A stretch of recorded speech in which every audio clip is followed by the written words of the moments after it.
Witamy ponownie na kanale Guitar Stories. Znowu w Custom 34, znowu bardzo silna ekipa.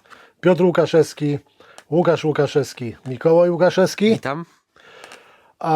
A ludzie, których nie widać, a którzy robią największą robotę, Jaro, Kuba i Sebastian. Jedziemy z koksem, jak to się mówi, czyli z Tonexem, czyli koks z Włoch. W poprzednim odcinku zajęło nam to wiele długich godzin. Robiliśmy profile wzmacniacza Sword. Atomic Space Tone. Tak jest. Konstrukcja typu Fender Tweed. Tak jest, z kolumną fabryczną Sword na głośniku. Greenback. 1x12, tak jest. Mikrofony klasyczne dla tego zestawu, czyli Shure 545 i Beyer Dynamic M160. Robiliśmy też ujęcia wzmacniacza basowego Super Bassman Fendera. I to bardzo ciekawe, bo postanowiliśmy też przyjaciół basistów potraktować poważnie. Wzmacniacz lampowy bardzo dużej mocy z kolumną Aguilar lodową 4x12 plus gwizdek. Symbolu nie pamiętam tej kolumny. Jest 412. I z mikrofonem Neumann FET47. Co ciekawostkę powiem, że mikrofon ten kupiliśmy ze studia Abbey Road. Jeszcze ma te znaczki tam EMI i tak dalej. I ostatni kąsek, definitywnie kąsek. 2 kanały wzmacniacza Hellstone Prodigy w odsłonie Tiberius. Nasz, moim zdaniem, święty graal brzmień high-gainowych. I do takich właśnie odbiorców też postanowiliśmy tym razem zapukać. I wszystko, i na kolumnie high-gainowy wzmacniacz Hellstone, na kolumnie Bogner 4x12, starej kolumnie, naprawdę dobrze brzmiącej, z mikrofonami Shure 545 i Royer 121, dokładnie, czyli wstęga. Miks mikrofonów wchodził, jak pamiętacie, na nasz stół, wychodził jednym śladem w Tonex Capture, w taką skrzyneczkę kompensującą, po czym wchodził do oprogramowania. To wszystko mamy już za sobą. Dzisiaj jesteśmy krok dalej, czyli my dzisiaj będziemy porównywać 3 źródła. Pierwszym źródłem będzie wzmacniacz przez mikrofony, tak jak został nagrany przez nas. Drugim źródłem będzie oprogramowanie, na które nagraliśmy te brzmienia, a trzecim źródłem będzie już Tonex Pedal, w którym my zaimportowaliśmy te brzmienia do urządzenia. Czyli tak, jak można będzie wrzucić do urządzenia i zabrać je ze sobą do studia, na koncert, jak tam sobie chcecie. Jesteśmy bardzo podekscytowani, bo to jest ten etap, kiedy będziemy mogli porównać razem z Wami. I pamiętajcie, bez osądów, co lepsze, co gorsze, niech każdy sobie sam we własnym zakresie oceni tą sytuację. My robimy wiarygodny test ABC. Bo może się okazać, że już ten sprzęt tego typu, czy Neural, czy Headrush, czy Kemper, czy tam jeszcze inne marki tego typu i właśnie Amplitube, czyli IK Multimedia, może już są tak blisko, że może warto poruszać się już tylko w tym świecie, a może nie. Sami to ocenicie, my dajemy Wam tylko narzędzia do takiej oceny. Więc jedziemy. I na początek bas. Z poszanowaniem naszych przyjaciół. Bas. I Mikołaj Będzie grał na basie. będzie grał na basie. Teraz tak. Magiczne palce będą przełączać kanały na stole. Wszystkie 3 już wcześniej mniej więcej ustawiliśmy w jednym poziomie. To, co świeci się na czerwono i Wy teraz widzicie, to są kanały zmutowane. Będę przełączał kanały, będę przełączał traki na poszczególne źródła i będę mówił, co w danym momencie gra. Jedziemy z koksem. Tor pierwszy A. Wzmacniacz z mikrofonem.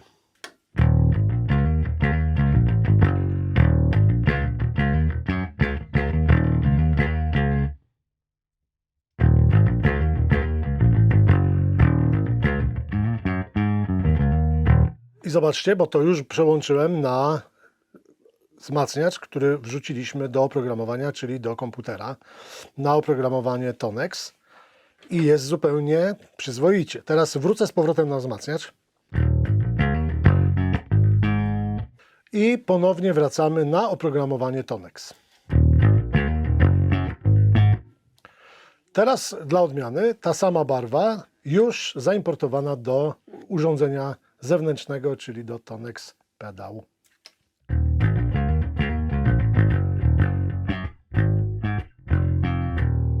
Dobra, i teraz Mikołaj będzie grał, a ja będę przełączał i mówił, co robię, dobra? Czyli tak, zaczynamy od wzmacniacza.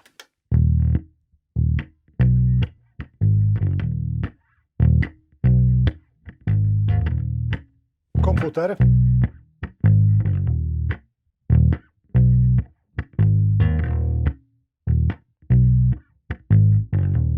Pedał.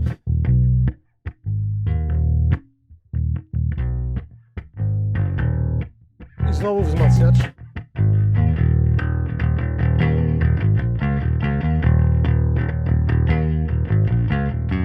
Pedał.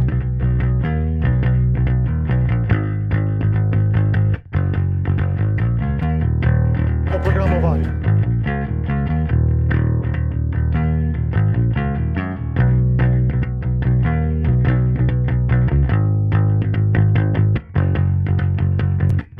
I wzmacniacz.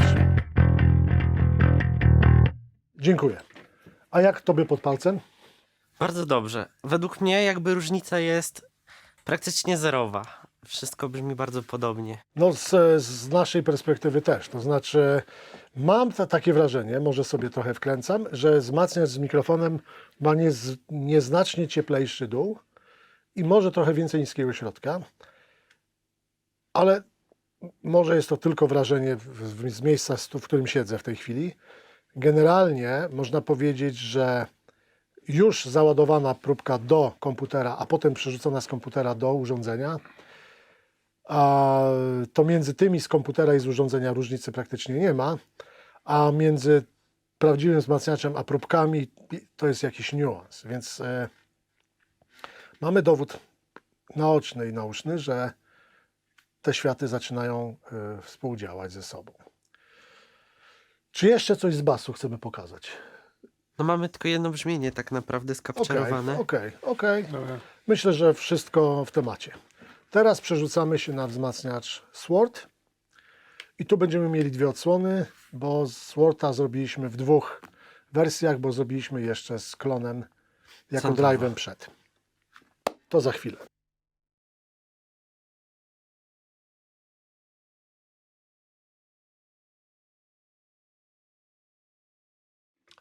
Ok.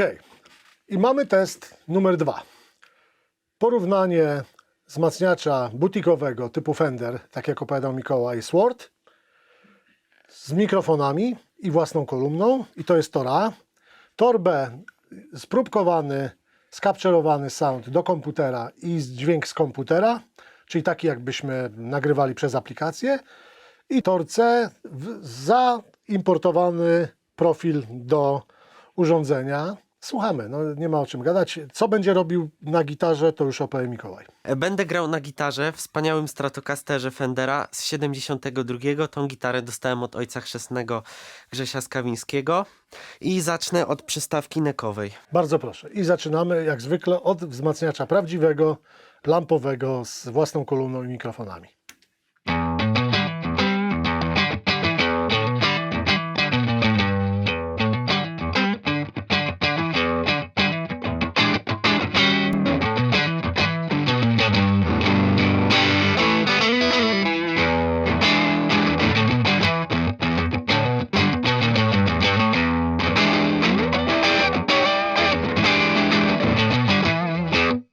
Dobra, ja w międzyczasie przełączyłem na capture z oprogramowania, czyli z komputera. Zresztą dla ułatwienia będę mówił wzmacniacz, komputer, pedał i to od razu będziecie wiedzieli, o które źródło chodzi. Nie powiedziałem głośno, że to robię, więc w międzyczasie barwa się nieznacznie zmieniła, ale nie wiedzieliście na co, więc zrobimy to jeszcze raz. Wzmacniacz.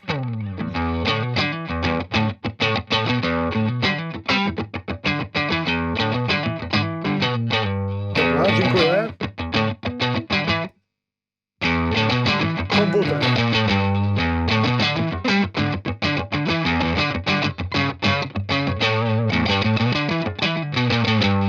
Pedał.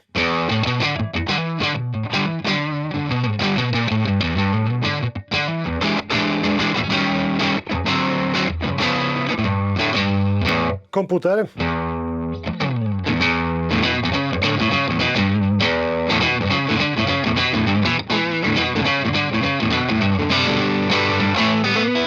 Wzmacniacz.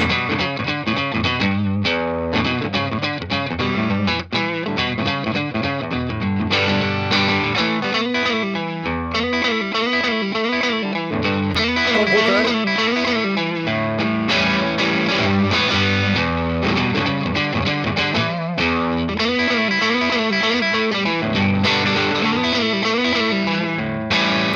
Pedał.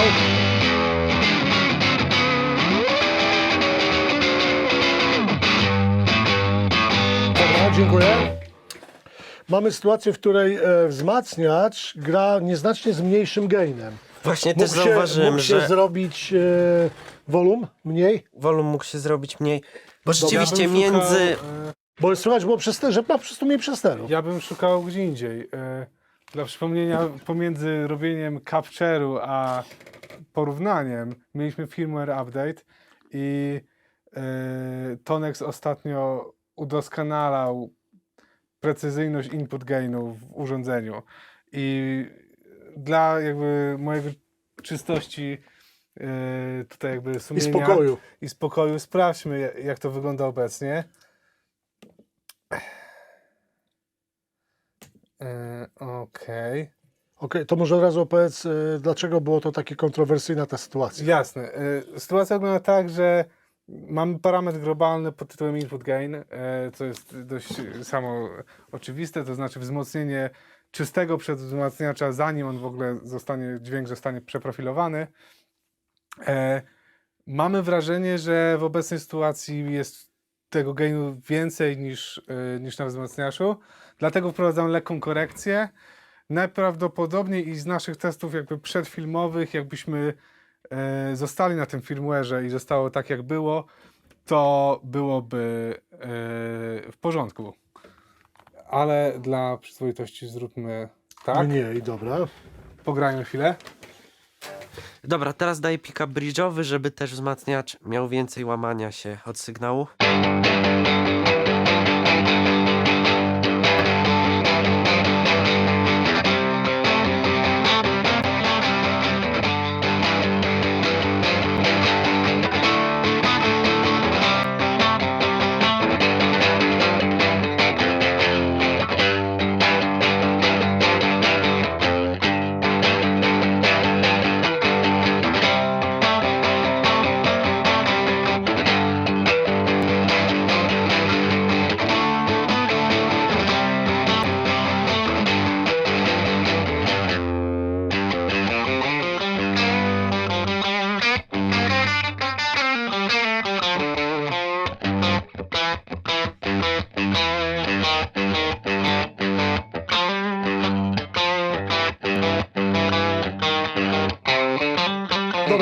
Dobra.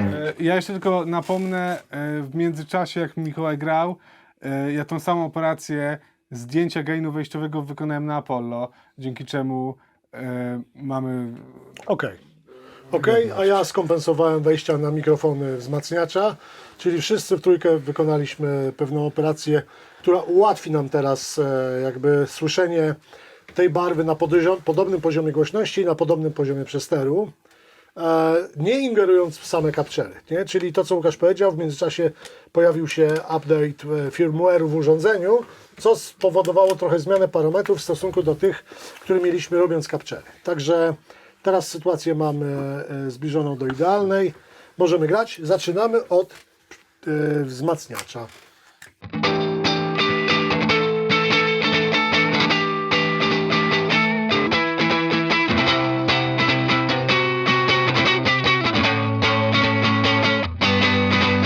Komputer.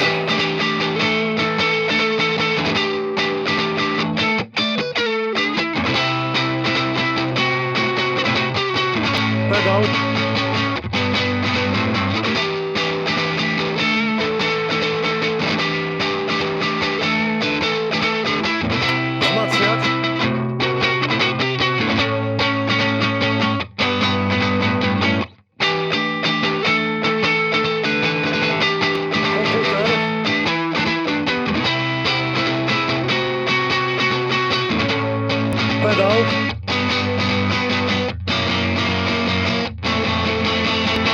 Wzmacniacz. Komputer.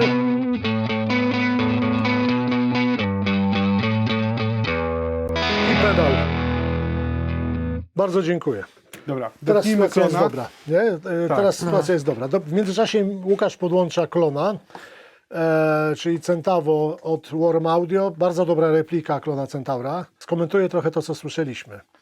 I znowu jest tak, że mam wrażenie, że prawdziwy wzmacniacz ma bardzo podobne pasmo, ma bardzo podobną dynamikę. Miałem trochę wrażenie, że jest jaśniejszy i ma minimalnie mniej gainu. Tak, właśnie jeszcze z tym gainem, nie? Bo na przykład między komputerem a efektem według mnie różnica praktycznie nie istnieje, nie? Ale rzeczywiście wzmacniacz też pod ręką ma mniej gainu i trochę bardziej sztywny jest przez to. Tak, ale to jeszcze raz mówię, to może być możliwe, znaczy to może być, za to może być odpowiedzialna sytuacja zmiany globalnego input gainu w samych urządzeniach. Jeszcze tutaj to dopracowujemy, ale to, co najważniejsze, już można było usłyszeć, nie? Czyli że znowu jest bardzo blisko i my mamy ten przywilej, że bawimy się tym, słuchamy i tam sobie testujemy te brzmienia, natomiast nie musimy podawać żadnego werdyktu. Wy sami oceniacie, jak wam się to podoba i w którą stronę pójdziecie. Odsłona trzecia. Zdejmujemy tego gainu jeszcze? Tak, i teraz jeszcze dopracujemy To tą wyłącz chwilę. klona. Dobra? I odsłona trzecia, czyli za chwilę zagramy na klonie. Teraz zrobimy tylko jeszcze szybką korekcję input gainu. Teraz.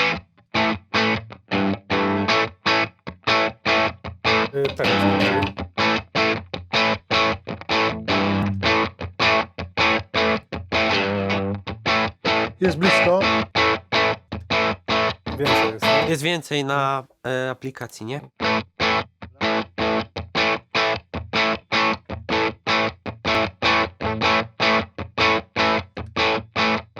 No, tak, Okej, już i jesteśmy teraz, bardzo blisko. Teraz to jest wzmacniacz. Pedał. Tu jakby jest ciutkę więcej, nie? Jeszcze. Jeszcze kostka ma więcej.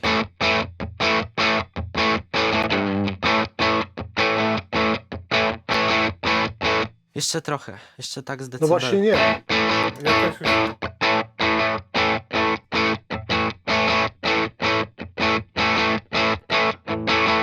Moim zdaniem jest ok. Jest okej. Okej, mamy to ustawione.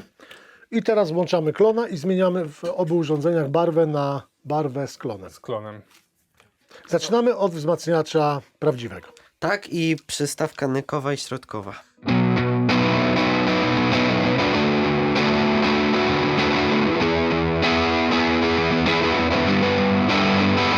Komputer.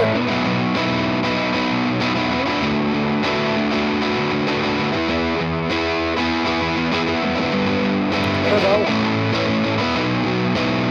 Za dużo gainu. Ładnie.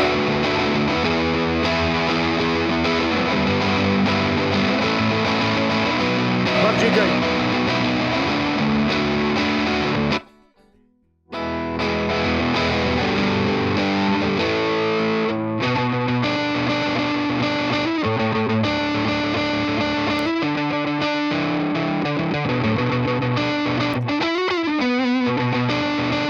Dobrze.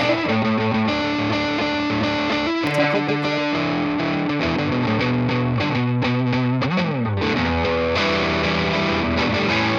Pedał.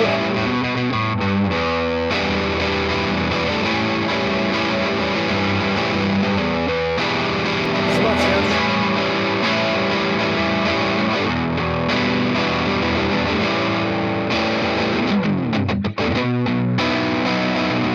Komputer.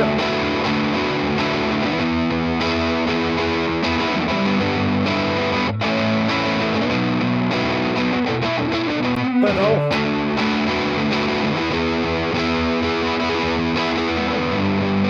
I wzmacniacz.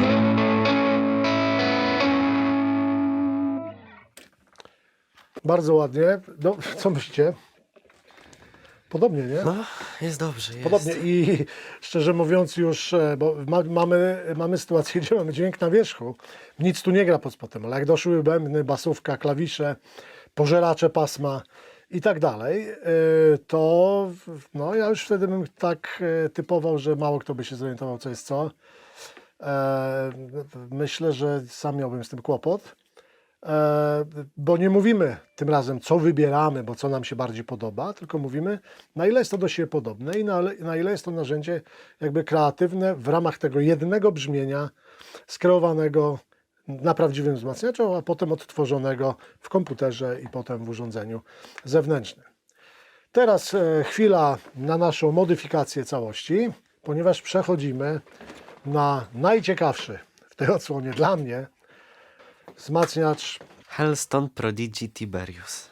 powiedział głos z niebios. Tak. Chociaż nazwa Hellstone nie bardzo kojarzy się z niebiosami. No dobra. Aczkolwiek jest kanał, nazywa się Heaven, więc... No tak, ale my go akurat dzisiaj nie pokażemy. No teraz pokażemy piekło. Nie, Nie. najpierw ziemię. Pokazujemy Piekło ziemię. później. Kanał drugi wzmacniacza Hellstone. Docelowo Tomek, jak konstruował ten wzmacniacz, to miał pewnie na myśli gdzieś świat trochę Soldano, trochę Messy, trochę Marshalla, takiego dopalonego w kierunku Friedmana. Tak to czuję, tak to też trochę wiem, bo pamiętam, jak to się tam działo. No i zrobiliśmy tego capture. Ja byłem najbardziej ciekawy. Nie ukrywam, że też trochę i pod kątem tego programu, i to, że uwielbiam moich przyjaciół z Guitar Stories, ale też pod kątem tego, że zbliżamy się do nowej płyty Ptaki i ja chciałem między innymi ten sound też trochę pomacać. I już nie będę gadał ani zwalniał tempa głosu, bo niektórym się to nie podoba. Jedziemy do roboty. No to gitarka Gibson Les Paul Gold Top Murphy Lap Łukasza. z pick-upem. No Jakubisy na bridge'owym. Tak jest. Na początek Pick-up wzmacniacz z mikrofonami i kolumną Bognera.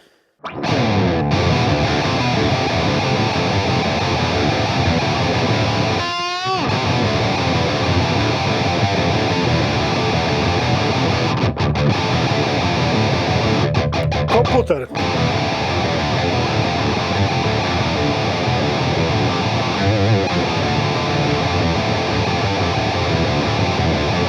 Pedał.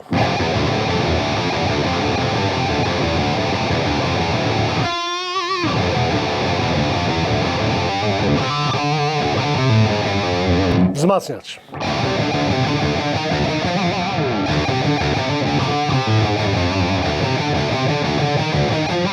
Komputer.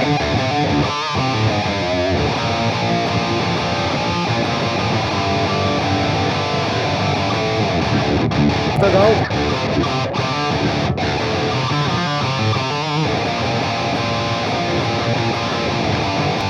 Wzmacniacz.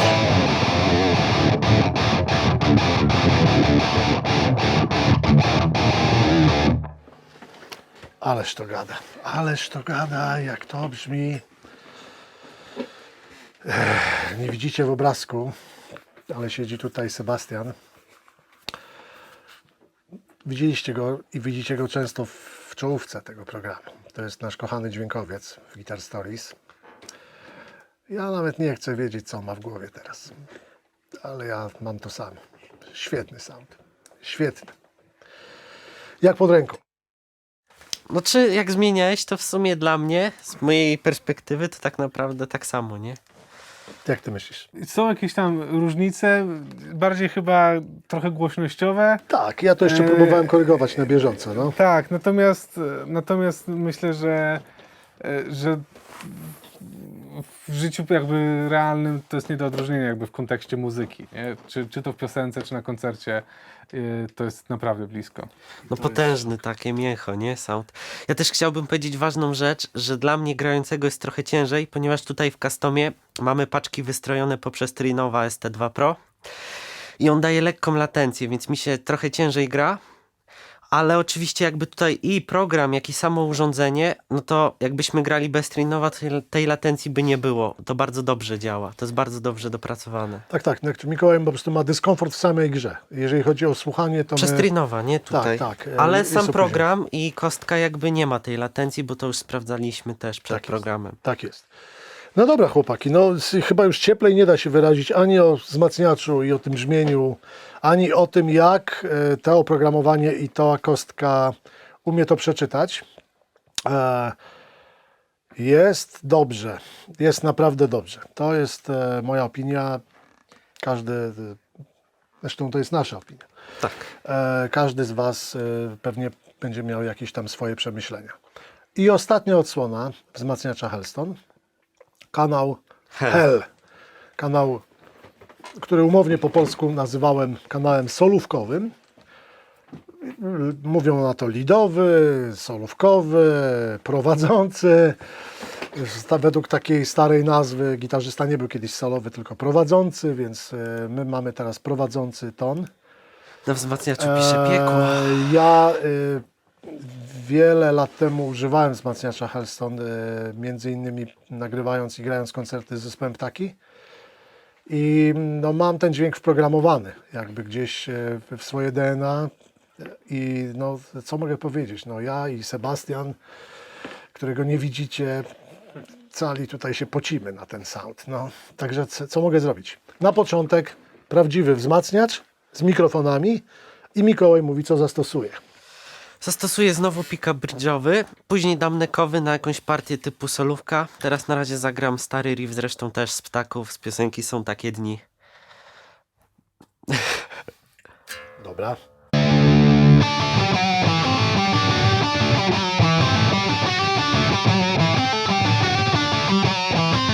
Komputer.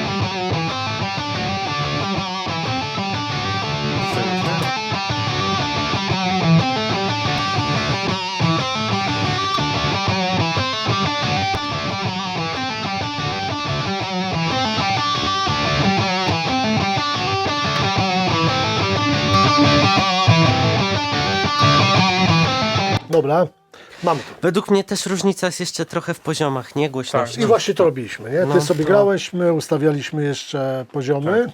Wydaje mi się, że teraz mniej więcej jest równo. Ja jeszcze ewentualnie mam drobną korekcję tutaj na suwakach. Możemy zacząć. Wzmacniacz prawdziwy.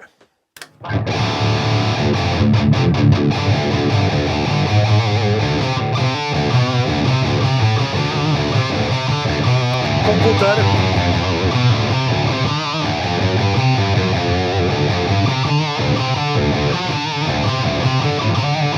Pedał.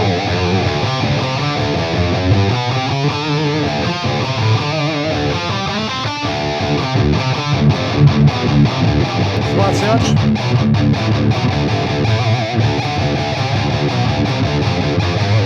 Komputer.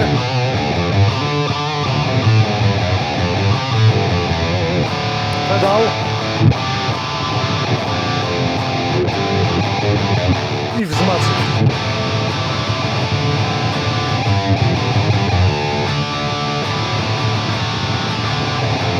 Pedał.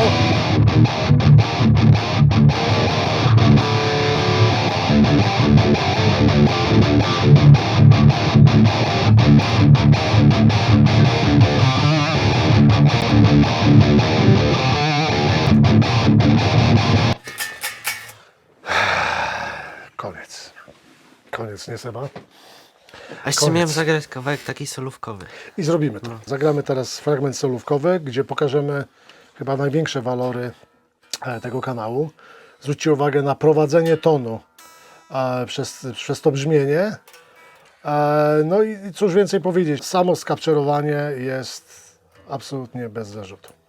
Bez zarzutu. Fajnie, bo od razu aplikacja Tonex posiada tuner, więc łatwo się przygotować. Teraz jedziemy solóweczki. I pick-up neckowy, neckowy. żeby trochę śpiewało, nie? Wzmacniacz.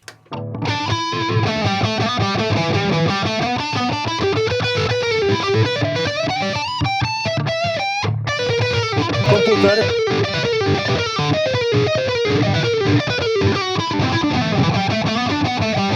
Pedał.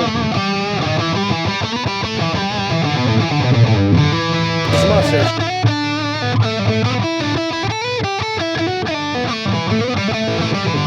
Pedał.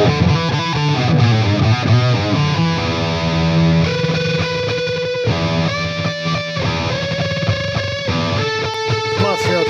Jest ok.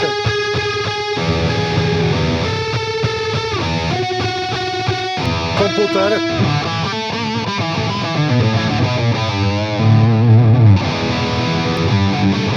Pedał.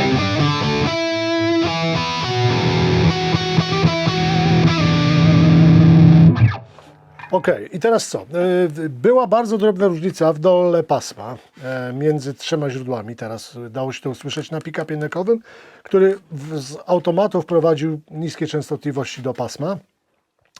Szczególnie ten dół można było słyszeć o dziwo w capturze już wrzuconym do urządzenia zewnętrznego, do pedału.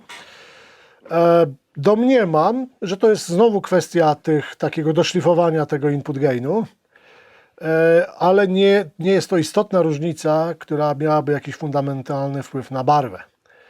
Natomiast, no co mogę powiedzieć? No, znowu są to dźwięki niemalże identyczne. Jeszcze mogę chwilę na bridge'owym, nie? Pokazać takiego bardziej... Okej, bardzo proszę. Zaczynamy od wzmacniacza.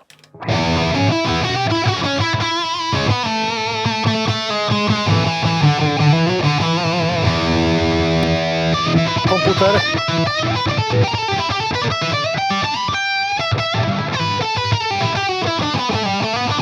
Pedał.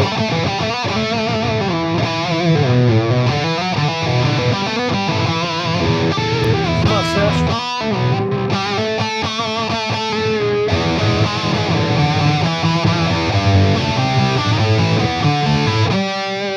Komputer.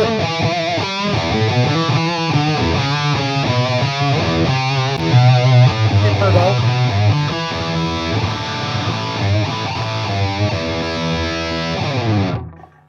To urządzenie robi robotę bardzo dobrze. No, nie wiem jeszcze, bo nie zrobiłem sobie na przykład wrzutki tego brzmienia do Cortexa. Myślę, że będzie podobnie. Co tylko świadczy o tym, że jesteśmy już w takim miejscu w rozwoju technologii, że możemy nagrywać swoje ukochane wzmacniacze w bardzo dobrych warunkach do swoich urządzeń albo do komputerów i po czym zostawiać je w domu i jeździć już bez. Mając swoje brzmienie ze sobą zawsze i wszędzie. Ja jestem generalnie tym testem zbudowany i wcale nie mam takiego poczucia, że nastąpiła to jakaś klęska w którąkolwiek stronę. Można było oczywiście dopracować jeszcze ustawienie mikrofonów w pierwotnym brzmieniu, z tym, że w tym teście nie o to chodziło. Nie robiliśmy sobie takich ostatecznych barw płytowych, powiedzmy, tylko barwy Mieliśmy testowe. pokazać, jak te światy się też łączą, nie? Tak jest. I myślę, że tą robotę zrobiliśmy. Mamy w planie, ponieważ kończymy jakby tą część tych porównań z używaniem prawdziwych wzmacniaczy, czyli zrobiliśmy basowy, zrobiliśmy crunchowo czysty i high gainowy wzmacniacz, więc wszystkie kultury brzmienia. I na koniec, za chwilę dosłownie, musimy się tylko przeorientować, pokażemy Wam, jak Tonex zebrał dźwięk wirtualnego wzmacniacza Dream od firmy Universal Audio, czyli wzmacniacza, który sam zebrał w przeszłości barwę jakiegoś żywego wzmacniacza. Dajcie nam chwilę.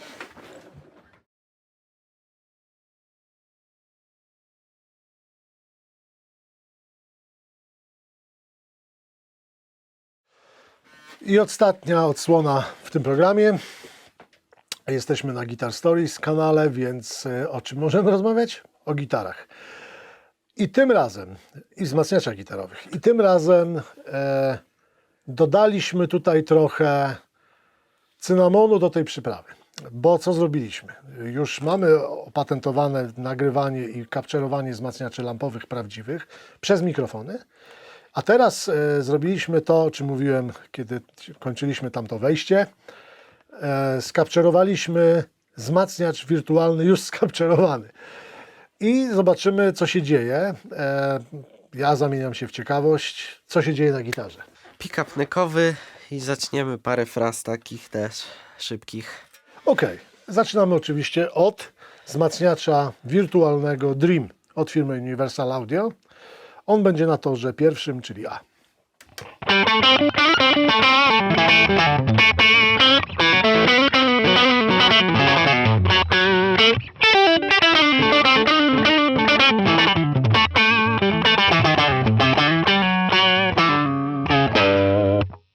Komputer.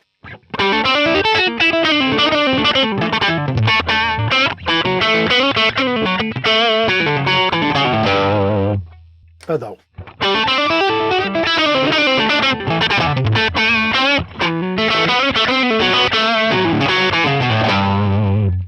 Dream.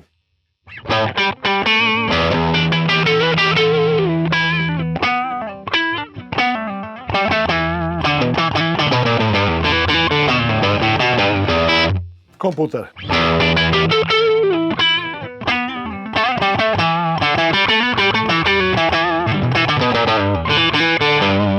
Pedał.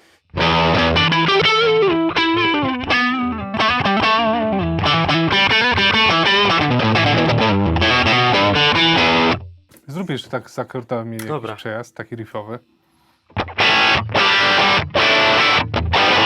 To jest wzmacniacz. Wzmacniacz, czyli Dream. Komputer.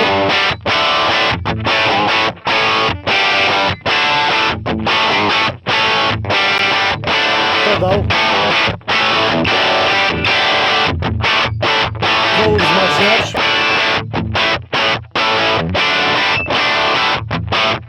Komputer.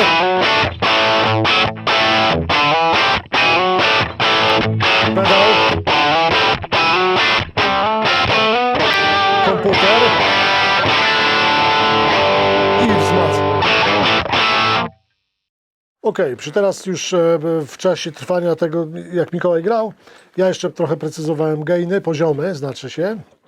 I co?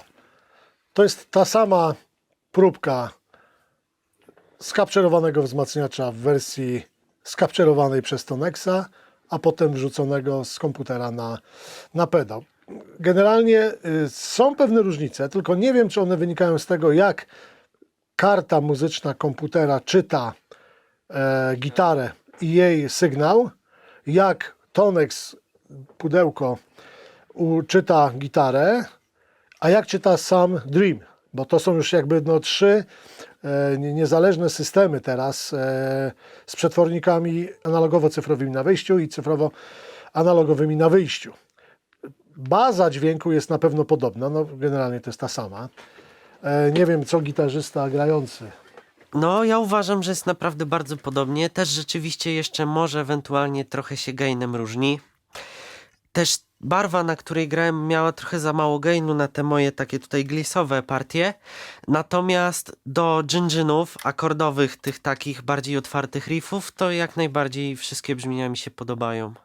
I każde są dość brzmienie zbliżone. można użyć, nie? I też to, co już Łukasz mówił i ty, tata też, że później w nagraniu ta różnica nie będzie tak słyszalna, jak dojdzie bas, bębny, klawisze i później miks, nie? To też zawsze Wobec, te różnice co ogólnie znikają. możemy powiedzieć? Ja myślę, że konkluzja jest taka, że Tonex umie? Umie. Myślę, że Umie, śmiało umie. możemy powiedzieć, że Tonex umie kopiować brzmienia. Program też, nie? Tak, zarówno jakby software, jak i następnie te same profile na urządzeniu grają właściwie tak samo. Mimo tego, że pomiędzy odcinkiem o profilowaniu a odcinkiem porównawczym mieliśmy firmware update, no ale jakby życie. Testowaliśmy wzmacniacze, testowaliśmy wzmacniacz cyfrowy, testowaliśmy wzmacniacz z drive'em, Wzmacniacz basowy. wzmacniacz basowy, jakby staraliśmy się pokazać szeroki spektrum możliwości Tonexa. Tak jest. Tak jest. Wielu fanów brzmień high-gainowych, mam nadzieję, będzie też usatysfakcjonowanych w związku z pojawieniem się Świętego Grala, czyli Prodigy. I myślę, że co? Myślę, że ten odcinek już zakończymy. Myślę, że to, co mieliśmy Wam do przekazania, czego sami byliśmy niezwykle ciekawi, dokonało się. Nie można powiedzieć teraz już na pewno, że te urządzenia są po tej drugiej stronie barykady, czyli kiedy już odtwarzamy gotowe brzmienie, gorsze od na przykład analogicznych urządzeń innych firm, bądź samych wzmacniaczy. Co należy o czym pamiętać, i ja myślę, że jeszcze to nie padło, ale wszyscy się ze mną zgodzicie, że my robiliśmy brzmienie żywych wzmacniaczy. Co to znaczy? Że to nie, żeby było jasne, to nie Cortex, to nie Kemper, to nie Headrush w tym wypadku, to nie tam, czy tam w innym wypadku, to nie Tonex w tym wypadku, tak grają tą barwą konkretnie, tylko barwa konkretnie jest od twórcy wzmacniacza lampowego. Czyli, że cały moim zdaniem hołd, jaki można ktoś złożyć, jeżeli któraś z tych barw Wam się dzisiaj podobała, to jest hołd i patrzeć musimy, żebyśmy nie zgubili celu głównego. Patrzeć musimy na tych konstruktorów, Którzy stworzyli te wzmacniacze. którzy je zbudowali. I to oni stworzyli to brzmienie. A my dzisiaj tylko testowaliśmy, czy możemy to brzmienie podebrać na małą kostkę. Do urządzenia cyfrowego. Tak jest. I potem nim się posługiwać. Też trzeba pamiętać, że wszystkie brzmienia, które mieliśmy, nie miały żadnego EQ. To po prostu czyste brzmienie dostawionych mikrofonów do paczki. Tak jest, tak jest. I myślę, że to jest najlepsze podsumowanie. Czyli pamiętajcie jedno, że brzmienie Marshalla to Marshall. Brzmienie tam Kempera to jest ciągle tylko brzmienie cudzych wzmacniaczy. Brzmienie Cortexa to ciągle jest brzmienie istniejących już wzmacniaczy. Ale brzmienie na przykład już w tym wypadku Hellstona, czy Bognera, czy Laneya, czy Soldano i tak dalej, to są brzmienia konkretnych wzmacniaczy lampowych, gdzie konkretni ludzie za tym stoją. Ich wrażliwość, ich geniusz, ich umiejętności elektroniczne. Więc oceniamy, za brzmienie oceniamy konstruktorów wzmacniaczy, a za możliwości oddania tego brzmienia oceniamy już budowniczych, przenośnych samplerów gitarowych. To tyle od nas. Chcieliśmy Wam bardzo serdecznie podziękować za dzisiaj. Kto dotrwał Za do końca, oglądanie filmu. myślę, że było warto. My, jak będziecie chcieli, to jesteśmy do dyspozycji. Dziękujemy. Dziękujemy.